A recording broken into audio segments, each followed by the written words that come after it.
Hello again. When I started thinking about doing these weekly thoughts, I didn't really think I would tie them closely to the date.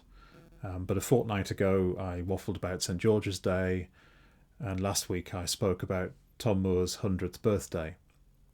And this week, one of the things which has been rising to the top of all the slop inside my brain has been the magical moving bank holiday.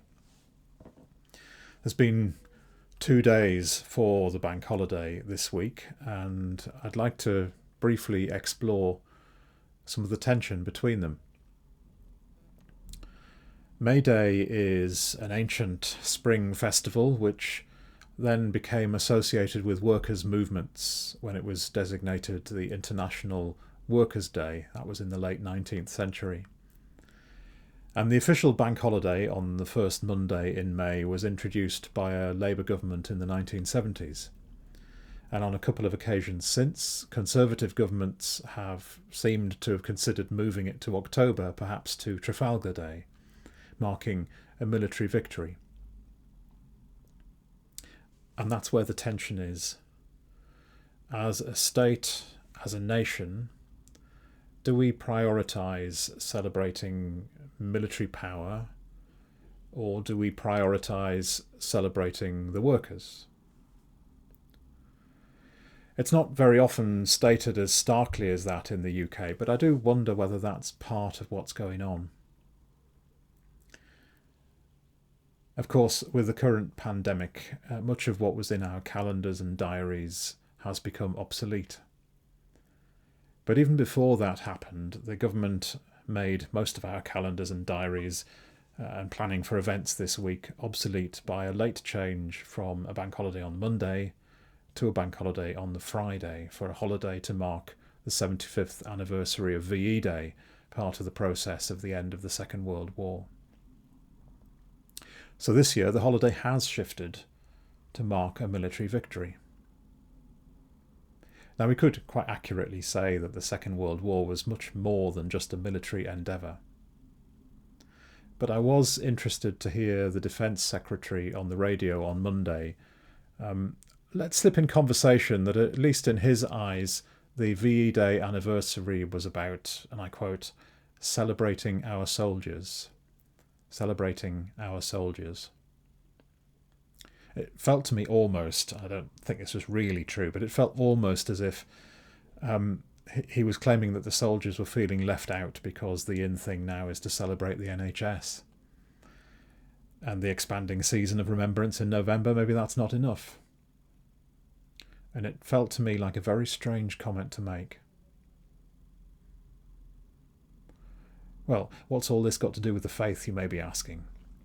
I've got two answers to that. Firstly, and well, maybe a bit facetiously, there's nothing which doesn't have anything to do with the faith, if we're taking faith seriously.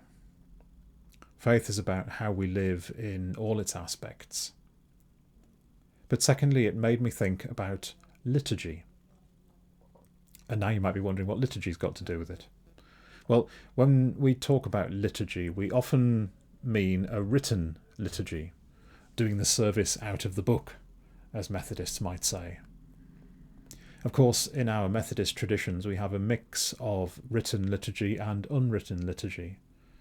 Sometimes we use the book, sometimes we don't. Some people always do, some people never do. Sometimes we pray with words that someone else wrote many, many years ago. Sometimes it's entirely in the moment.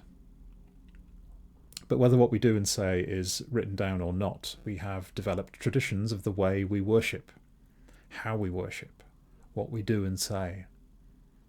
Things which are symbolic in our worship. Sometimes the things which are most obviously symbolic, such as Holy Communion, when we share bread and wine together, are the things actually which we find hardest to explain. What exactly is communion symbolic of?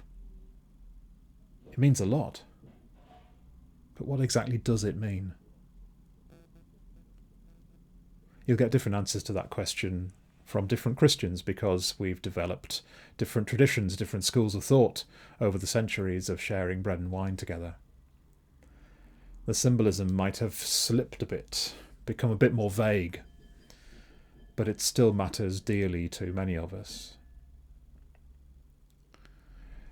I think the COVID-19 pandemic is developing its own liturgy. And it feels to me a bit like a kind of national religion, a kind of state religion.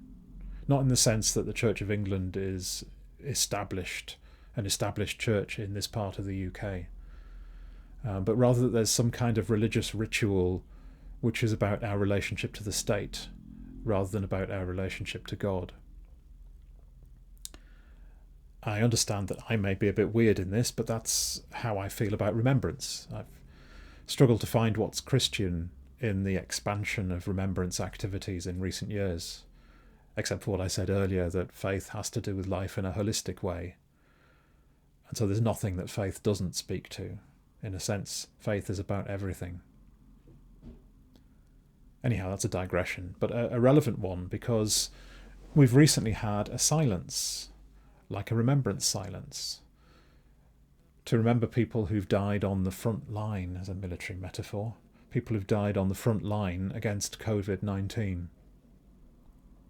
A different way to give your life for your country.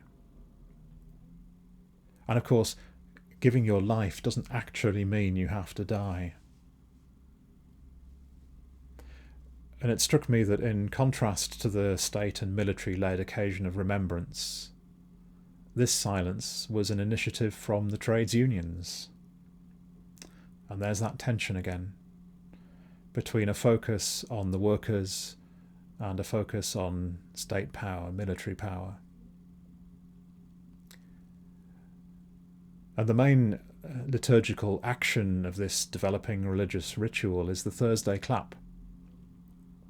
Clapping on a Thursday started out as a support for NHS workers and has since widened to other care workers, maybe key workers of other kinds too. It seems to be getting ever so slightly more vague. Just like communion, we sort of know what it's about. It's something that people do, but pinning it down exactly is already, after only a few weeks, is already becoming a bit harder. The symbolism is slipping a bit. I don't mean to say in all this that state religious activity is necessarily incompatible with Christian faith, though it might be. All I want to do is draw out a bit of a parallel, to say what we're doing here is a bit like the liturgy that we use in Christian worship. And to say it might be worth paying attention to the things we symbolise, to what it actually means. What is it that our liturgical actions actually mean? Might come back to that next week, perhaps. There's more than one way to offer your life. And those of us who are followers of Jesus of Nazareth live by the stories of someone who offered all the life he had. It's hard stuff, this faith. God bless. See you soon.